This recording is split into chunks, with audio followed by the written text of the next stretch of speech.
everybody. It is Mike Payne, your favorite podcast host. And today we're talking to Ilona Drost. She is a very good real estate agent, I would say top tier, and has really helped me out a lot with some advice on my own property. And Ilona, how are you doing today? Oh, I'm great. Thanks, Mike. Thank you so much for having me here. Hey, you're welcome. Hey, I was checking out your Instagram, and I'm gonna say I'm really impressed with what you've done over there. It looks like you got some really nice, high quality content, very helpful stuff. I highly recommend people to go on over there and check that out for you.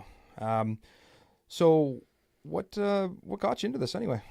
Well, to be honest with you, I actually I'm still in it, but I came from the healthcare industry, from the emergency side actually, and after working in healthcare for say 20 years, it was starting to wear on me a little bit, and I wanted to do something more for myself, something where I could work my own hours, work my own kind of rules, do my own thing. So, and I find real estate super intriguing all the time.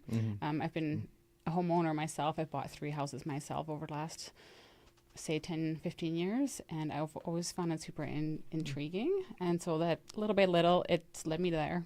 Oh, yeah.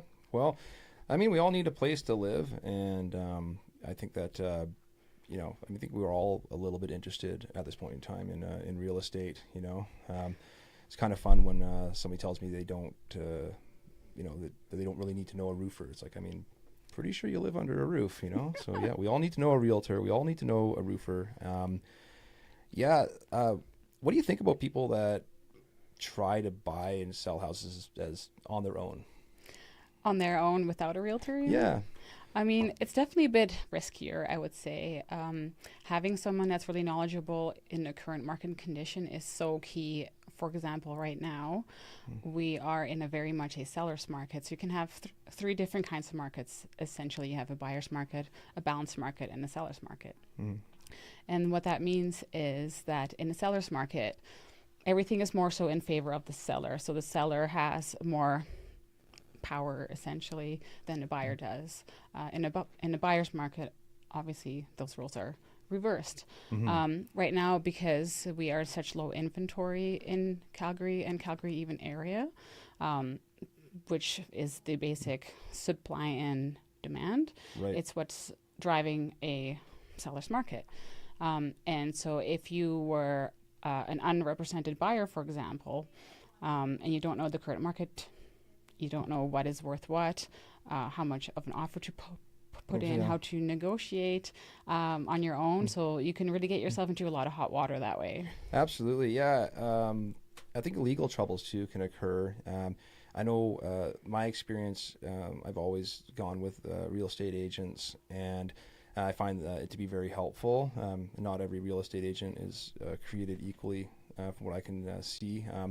I've actually had like stories about people who decide to go for a real cheap house and they think it's a great deal, and then all of a sudden they smell the dump every so often, and it's like, okay, I find that, like real estate agents really know the neighborhoods, and they can help you get into a good spot.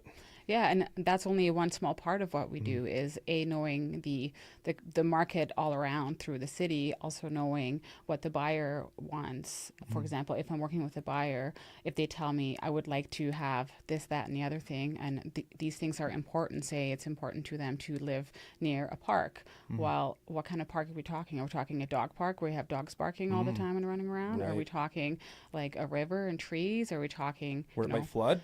Yeah, exactly. Like there's all these little points that people think they want until you point out some of the obvious. So I like to be the devil's advocate sometimes. I let my buyer tell me what they would like to see and what they would like in a house, and then I point out the opposite of what they maybe don't think about, and then like, oh, I guess I never thought of it that way. And how annoying would that be if you had something you hated, and you bought that house, and that's your house now for the next 10 years. Oh, totally. Yeah, I know it's a big commitment, and getting in and out of a house is not easy once you sign that dotted line.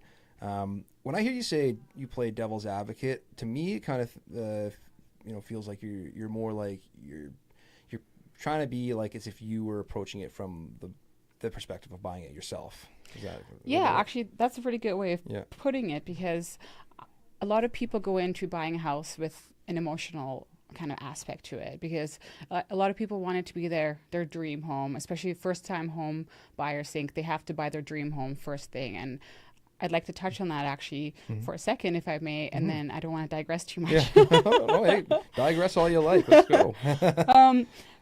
A lot of people that are first time home buyers think that when they buy a house, it has to be their dream home. And I, as a devil's advocate, which is what I like to do, I like to look at it more as yes, it's your home, but it's also an investment.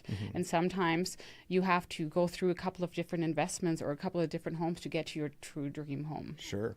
And so what a lot of people don't look at is when you get a good house that has a lot of value in it, you buy it and then you pay your mortgage down, and then as time goes up, real estate over time almost always goes up. Right. So then you make this big gap, and that gap between you paying off your house and it increasing in value is equity. So, and then in 5 or 10 years, you can sell that house, you take that equity, and then you buy, if you are already capable, buy your dream house. Then with that larger down payment, you can get into a higher market bracket as well. Yeah, and that's something that you helped me out with. One of our first engagements, I would say, is you came by and you let me know that my house is about to become inner city, likely, in a speculative way, but it makes very much sense to me within like the next 10 years. So it's like, for me, that really helps me plan, because I mean, I'm certainly not in my dream home right now, but it can definitely help me like posture for getting to that level, in that place. Yeah, exactly. And the location that you're at, and I'm not too far from you, I'm only 10 minutes from you. I feel the same, to be honest. And the land value alone of being closer to the core and more inner city, a lot of people are really looking for that. And as our environmental factors take place, people will want homes that are closer to work, easy access to transit, going in and out of that core without having to do a long drive Right. So that's really important to people. And if you just look at the map, anything that's really far outside of Calgary or at the edge of Calgary is, depending on the type of house it is and all its interiors, there's always more expensive in this city center than it is further out. Yeah. No, that makes sense to me. And so when you say dream home, what do you think is like the kind of common like fantasy for people? Is it kind of all the same, or do you think there's like some variances to that? Well, I mean, I think there's probably a huge variance in that, because the word dream itself, it's already, has that kind of magical element to it, I suppose.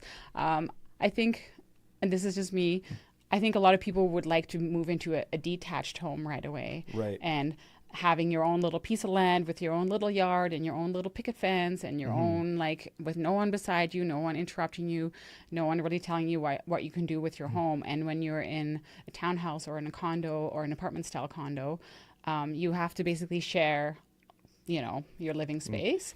But again, if you can't afford a detached house, because those are more expensive, it would be wise to start with an apartment or a townhouse. I think that's, I mean, it depends on your budget and things. What scares me about being in an attached home and having like a duplex or something is that I have about 50% less control than I'd like to have. Yeah, and probably even more. Actually, I am a condo specialist through the Calgary Board of Real Estate, and where was I going with that? You're certified with... I'm a certified condo specialist with the Calgary Real Estate Board. And what truly condo ownership is not really a building. It's more so a type of ownership is what it is. And everything is based on how much percentage, or what we call unit factors, of your property. And then that's how much voting power you have. So it really depends on how many people you share your property with. Well, like they say, you get what you pay for, right? So, I mean, it's, in a way, you got to make some sacrifices. Now, what would you say to you? What does a dream home look like? What's your dream home? Me personally? Yeah. Oh, I would love to live on an acreage with the mountain view Mm. or some sort of foresty. I Hmm. like a view. Right now, I live across from a dog park, which Oh is yeah. my best view I can get Okay. in Yeah. the city. Well, luckily you love dogs. I do love dogs. For me, I think I have features in a house that would make it kind of a dream home for me. One of the things I want is like a laundry hamper. I've never seen one. Oh, Where like a chute? yeah, like a chute. Yeah, you just like right in your room, you just drop it, boom, goes right down to the laundry room. That's what I Yeah, want. that would be mint. Right? Yeah. You can put one in anywhere, I think, almost, maybe. Mm, Yeah, yeah. I would just like a lot of space. I would like to not see my neighbors if I could Right. So, help it. so is there any neighborhoods in Calgary you say that might meet that kind of criteria if somebody's looking for something like that? I think if you're looking for a lot of space, you have to Mm. go outside of the city, obviously. Yeah. The the city of Calgary is really looking to densify everything. Hmm. So I think having a large lot is already a huge win. And Mm. by large lot, I mean, let's say your 50-foot by 120-foot lot, which is what used to be like your average lot. A lot of builders are now taking up those lots, cutting them in half, and putting a house on each, Oh like yeah. basically Yeah, a I've half seen a a lot of lot. that. Yeah. But they've really changed the language around because now was the standard lot is now considered a double lot. Hmm. Okay. So I think if you can just get a piece of land that's like a good size within the city, I think that's a huge Mhm. win already. What do you think of Bear Spa? I love Bear Spa, it's Yeah. so pretty. Yeah, it's very nice too. Yeah. Yeah, but I don't really think that's part of the city though. Mm. Oh yeah, it's kind of like Rocky View County kind Yeah, of thing. Yeah. yeah. So are you exclusive to selling in Calgary, or will you do like stuff in Cochrane and things? Yeah, I'll do all around Calgary. I mean, I'm also a member of the Alberta Real Estate Association, so technically I can work anywhere in Alberta, but logistically, I'd stay around Calgary and area so I can High River, Okotoks. I just Oh actually yeah. did a deal in Okotoks Mhm. recently. Chestermere, Strathmore, all around. That's within a reasonable driving Mhm. distance, I suppose. Well, speaking of High River, that does sound like a max. It's actually kind of a maximum for me as well that I'll go. But like, do you ever let people know about like the flooding that goes on there? Are you kind of like aware of like those kind of details in a town like that? Yeah, I mean, I'm not a High River expert at Yeah. all, and there are realtors that work exclusively Hmm. there. I'm happy to go help someone buy, but I would do my due diligence and do a Yeah. little bit extra research if I had somebody who was really seriously Mm. wanting to buy there. Yeah, 'cause I know there's spots there. I mean, so I've just been like a local for such a long time, so I mean, I kind of know. I remember as a kid watching that place flood. I've seen it flood really bad 2 times, and yeah, it's just kind of a detail that I think of when I think about High River is Yeah. that. Yeah, but yeah, But it happens yeah, here too, right? yeah. Oh, So that's true. Yeah, you know, 2013. we have access to the mapping system, Mhm. part of the software that we use, and we can see where some of those low-lying areas Mhm. are and that are higher likelihood of flooding. And then you got to have that conversation with your insurance company too, right? Right. Do you think they insure that kind of thing? I think it's going to be very dependent on the Mhm. insurance company, and then I think you might be paying some big bucks if you are able to Mhm. get insurance. I would pay the big bucks, I think, to do that, especially along that river line. Were you here in 2013 when that happened? You know, funny enough, I just moved away out of Alberta then. Hmm. So I was actually in the Caribbean for a couple of years. Oh wow, cool. Yeah. Wow, well that's fun. That sounds fun. Yeah, I've actually done a little bit of that myself. I was in Mexico for about a year and a half. It was good times. What'd you think about being in the Caribbean? You know what? I really loved it, and it was always a dream of mine to live somewhere where it was warm all the time, year Hmm. round, being by the beach on the ocean. And I got a really cool job there Hmm. that was offered to me, and we like full on just like took a leap of faith and moved there. Cool. But it didn't quite work out as I wanted. And once I was there, I just realized that maybe that lifestyle and what I wanted and what I thought it was just not as realistic, long term. Yeah. So I decided to Mm. just Yeah. Come on come back. back. Yeah. You know, I find that for me it was also a learning experience about how like a little bit about ourselves, what we want, and yeah, I definitely felt I mean, in Mexico, I definitely felt the fear a little bit, like of like the security and things. Like it was, It's very different, isn't it? Yeah, it was very. I'm gonna say it was safe, but it was like it was different enough where I was like, I mean, if they said I can't come back to Canada, I probably would have felt like a Uh-oh. little bit like scared. Yeah. Yeah. You know what? I kind of felt a little bit of the same, and I felt like the rules and laws were very loose and very situational. Okay. And so I think as long as you're doing a good job and you're just not a hood rat, let's say, then you'd be fine. But even if somebody broke into your house, like they're not racing down to help you. Yeah, it's gonna be a bit of a wait. Yeah, they're just Oh, like, that's all they'll right. just have such a relaxed approach, and it's all kind of tied in with the politics, right? Yeah. So Yeah, for sure. And so, would you say would you go back, or have you gone back? Yeah. I've gone back. I actually went back after I moved back officially. I went back every couple of months to still help out and do what I was doing there, just kind of part time. But at some point, that back and forth wasn't really working Right. out any further either. So eventually, I just left it. And then you know what, COVID came around. That didn't help. So Oh, then I yeah. just like haven't left since then. Do they speak English around there? Yeah, It's it's English? just Yeah. a very strong dialect Oh, of okay. it, but it's actually an English colony where I was Oh, cool. from England. Like, yeah, Yeah. Interesting. Well, that's really neat. Well, so just a little more about the real estate side of your thing. So, like, do you like what would you say separates you from the pack or the real estate agents out there? yeah. I mean, as a lot of people know, there's a lot of real estate agents in Calgary. A lot of people have their license but don't do it full time, and I do it full time now. And I think it's very important that you work with someone who knows the market because it changes all the time and nobody has a crystal ball, like I told you. So we don't know how the market pivots, and you really need to work with someone that can work with you and be on top of all of that stuff. The other thing that I think separates me a lot is because of my background in healthcare, I can really keep a cool and level head, and I can stay really neutral. And I love working with my clients, but things can get really heated sometimes. They can get uncomfortable, they can get stressful, and I like to just stay that headed person through the transaction.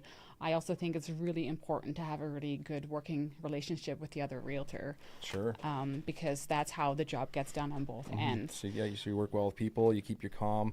You have that kind of. You can work through that trauma situation really well. Sorry, I missed it. What did you do in healthcare? So I was an advanced care paramedic for a long time, and I still dabble in it a little bit because I really still love doing that. Okay.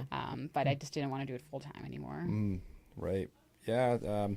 Well, I feel you there on the full time thing. You know, being a business owner is, you know, it's definitely not for everybody, but I definitely like that flexibility. But doesn't it feel like you're like working all the time though? You know what, I thought that question was going to come next, and yes, I do feel like I'm working all the time. I'm not afraid of work. I love to be busy. I love to work, but I feel like this is different where instead of working a 12-hour shift and I'm away from my home for 4 days straight, or I used to work 2 weeks in, 2 weeks out. I'm home a lot more, but I'm just working from home. Or I just go to an appointment and come back. I go to an appointment and I come back, and I set my hours. I can be home for supper with my family, take my dog for a walk, and I can do another couple hours of work. And it's just very different. I don't really feel it so much like work.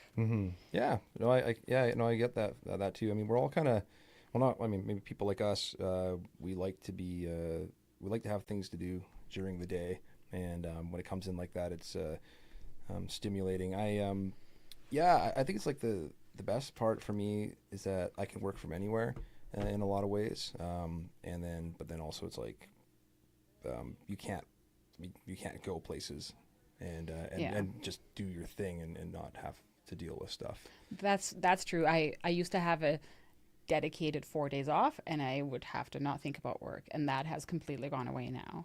So if I want to go do something, or if I want to leave town for a weekend, I have to set up some stuff so that somebody can still take care of my clients, or I still have to bring my laptop, bring my cell phone, and still be on call essentially.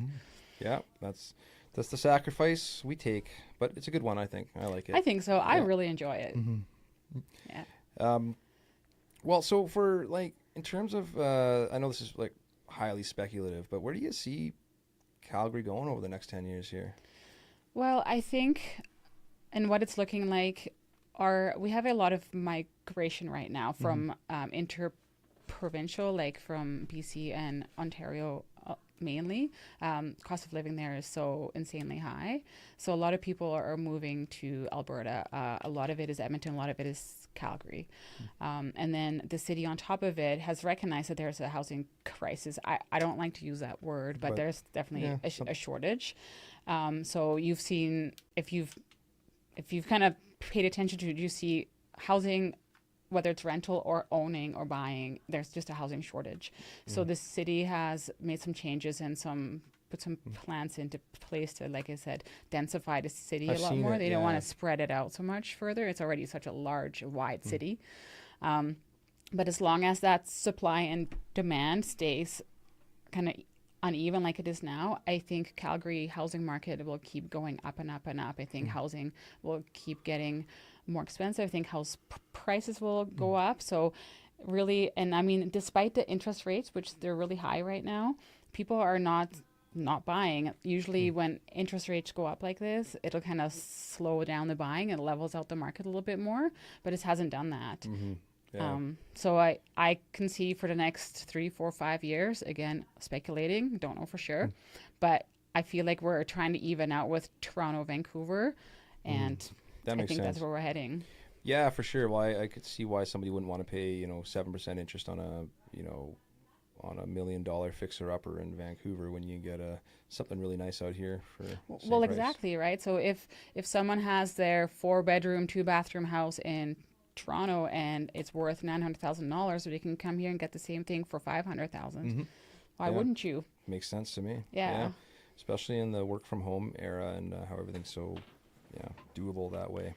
Yeah, It's, exactly. That I think that's a lot of hmm. people's point. And so what's just now happening is that we have a lot of buyers entering the market, and because it's so competitive now, because the people that come from Ontario, Vancouver, who have that extra money can be more competitive with buying, and they can overpay more because to them it's nothing. Hmm. So to us Albertans, it's like, oh wow, this house used to be $300,000, now it's $500,000. Sold over ask. Yeah. Yeah, sold over ask, everything's over Yeah. ask, but to them from Ontario, BC, it's not a big deal. Hmm. Right. Well, no, that's good points. I study, I guess, economics a little bit, and I found that one of the going trends is just that prices keep going up no matter which way you look at it. In I think in 1930 the price of a barrel was like $1 or something, and then by the 50s it was like $6, Hmm. and then now it's up to 100 something sometimes. So it's just like, it just seems like, like, how do you beat a 100-year trend? Just say, like, to Yeah. to not buy a house now and thinking it's not going to go up because the 100-year trend is just going to end now. I just think is a kind of a ridiculous thing to think at this point. Yeah, I totally hear what you're saying. When I bought my first house in 2006, and the market was very similar to how it is now in 2006, and I bought my first house knowing not very much about Mm-hmm. buying a house. And I'm so happy I did, looking back now, almost 15 or more years ago, because now I have the house that I have now, which again is worth so much more than my first house was $143,000. And I thought that was insane. Can you think about buying a house now for that Yeah, money? You can't right. even Yeah, get yeah. a No, mobile home for that. yeah, you can't buy a house in a little town for that price anymore. Yeah. No, Well, exactly. And again, back on the interest rate thing, there's maybe a lot of people that are holding off on buying, but let me tell you, if the market is the way it is now, if interest rates go down even a smidgen, I think more people will enter the market too, because people are right. just holding off. Yeah, yeah, for sure. No, there's so many reasons I think to not delay in some ways too, because I mean, I was seeing inflation projections coming in at like 4% or something like that for the United States, and it kind of bleeds over to Canada. So I mean, very well, if you don't lock in now, you might be buying it, 12% or something like that later down the road. You never know. Right. And you can always refinance, right? Like Yeah. if you have a good mortgage broker or you have a good contact at a bank, like you have those conversations. Like there's nothing wrong with having a conversation. It doesn't cost you anything. So do you know some good mortgage brokers that you could? Yeah, I've made some really good connections with a variety of people, both at banks and at different companies. And so if anybody wants contact, I'm happy to share those. So if you were to, in the buyer's perspective, would you just go to your local bank that you bank with, or would you just by default go with a broker? You know what? Everybody's different and they offer different things. And so again, it comes down to your comfort. And, you know, I am always a big advocate of doing your own due diligence. Don't just rely on somebody else to tell you. Like, do your own research. We have phones in our hands for a reason. We can do whatever we want with them. Mortgage brokers can often give you a better rate, and they have a wider variety of different lenders they can pull from, where a bank has their specific products, Right. and they come with a lot of more services, but they have their own products. So it really depends on what suits you best as a buyer. And sometimes it comes down to what you can put down. Like right now, the minimum is 5%, but then that comes with mortgage insurance, so you have to pay mortgage insurance. So it comes down to your credit score. It comes down to, you know, a whole bunch of different things. So that financial conversation really needs to be had with the right person. For sure. Well, I know in my experience, I basically went with the lowest rate, thinking that was a good idea, the lowest lender. And I mean, at the time it was, but I didn't realize that, oh, when I go to renew, there's like pretty large fees for renewing. So there's like these other little costs that can be Yeah, involved. the little fine print. Yeah, it's like, oh yeah, actually, you know what? I think I'm going to switch brokers. And like, oh, well, there's actually a cost for that too. And it's like, oh my God, okay, just sign it again. Here we go. Yeah, You and know. the bank does it too, right? Like they call it the privilege for paying your mortgage down or something, but really what it is you get a limit to what you can pay down, or they charge you a fee, which I find comical. But I mean, the bank has to make their money, I suppose. Yeah. But there are so many different products out there, and so many different companies can offer such unique, like what I have right now. I have a home equity line of credit, and I love it because I don't technically have a mortgage payment. I just have a really large I've line heard of credit. Yeah, that's sweet. I I've heard of don't those. have to ask anybody to pay my mortgage down. If I want to pay the whole thing off tomorrow, I can. No That's beauty. extra fees. So, but you know, it comes with, you know, I have different rate because it's more of a variable rate. So you have to take that risk on with it. Right.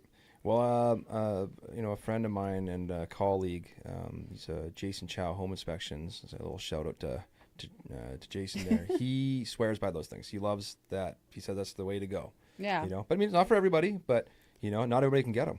Well, and that's the thing, right? You have to have a certain amount of equity in your home or a certain amount of down payment in order to qualify for those kind of products. So I think he called it a HELOC. yeah, exactly. Yeah. Okay.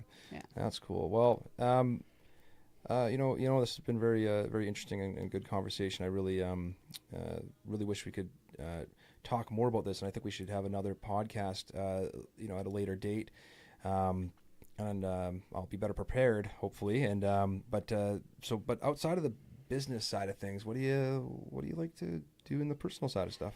Oh, I like to go hiking a lot. I really just like to go out west and pick a fun hike, especially during the weekdays when it's not super crowded. I play volleyball, rec volleyball, which I kind of had to relearn because I haven't done it since I was in my early 20s. Oh yeah. So I was doing that last night, so I feel a little Cool. sore today. Oh yeah. I like to just go for a walk with my dog, spend time with my family. I used to travel a lot, but I've kind of put that on the back burner. We like to go to Vancouver Island is one it's of our a great favorite place to go. spots That's to my go. favorite Yeah. one too, yeah. Yeah. Can't go wrong with Vancouver Island. I see that you work with ARCA a little bit.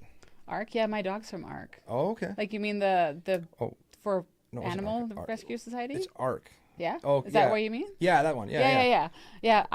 So CIR, the brokerage that I work with, they have two charities that they work with, specifically Ronald McDonald House and ARCS. And so part of our, thank you for bringing this up actually.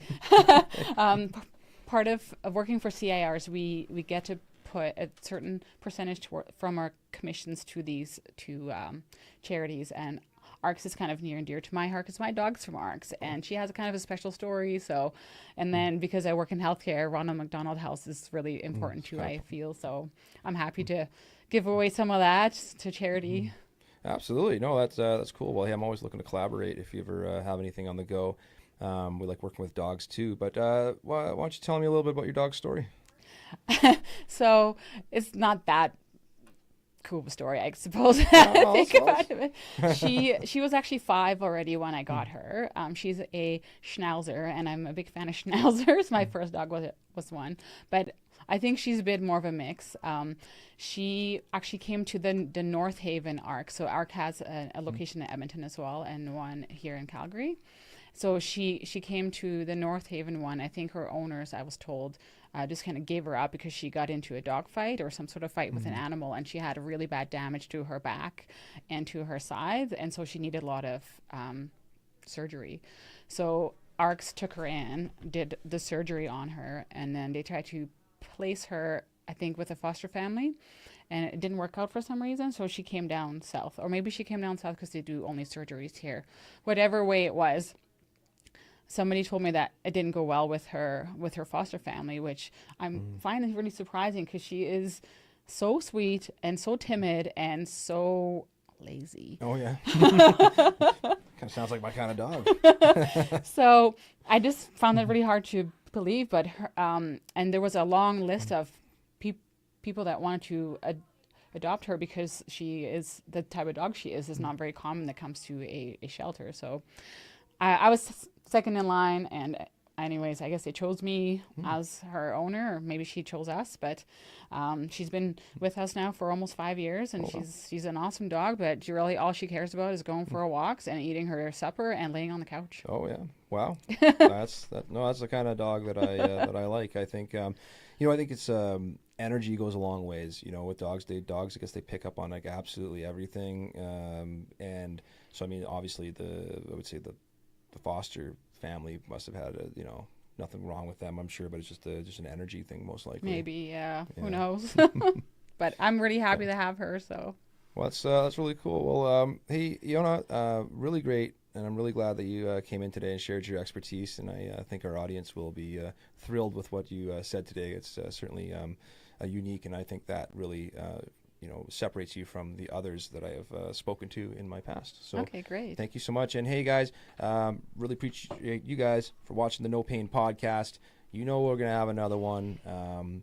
Don't forget to comment on a couple of our posts on social media. We're giving away a free 65-inch TV. The draw is going to be live on October 31st, I believe. So get in there, comment hashtag no pain, no gain, enter to win. There's not many people in there. Your chances are super high. And that's it for today. Bye for now.